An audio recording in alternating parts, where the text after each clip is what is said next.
Ang terminong amyaw ay isang katutubong salita na ginagamit sa Zamboanga para sa kung balitin ang matagal na pinapaliwanag pinagagalingan ng kapangyarihan ng mga elemento ng mga diwata. Kapag dito nilalagay ang depresyon ng taong gustong ipakulang ay nagiging mas epektibo ang pagkukulang. Kaya para labanan ang bisa ng amya, Jocelyn, naglagay sa kanilang pinto ng maliit na bote ng nilaman o langis.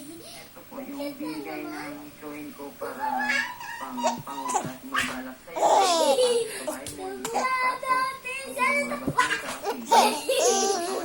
gusto ko lang malaman kami sa kanya. Ano po ang sinama yung pangalan natin?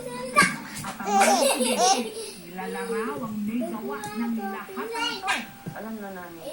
Kasi wala namang iba eh. Ay, nakapapit bahay. Si Marin.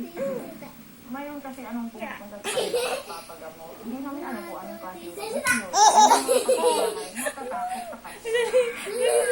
Lakas ng tawa niya. Tukoy nilang hindi ito tunay na kilala.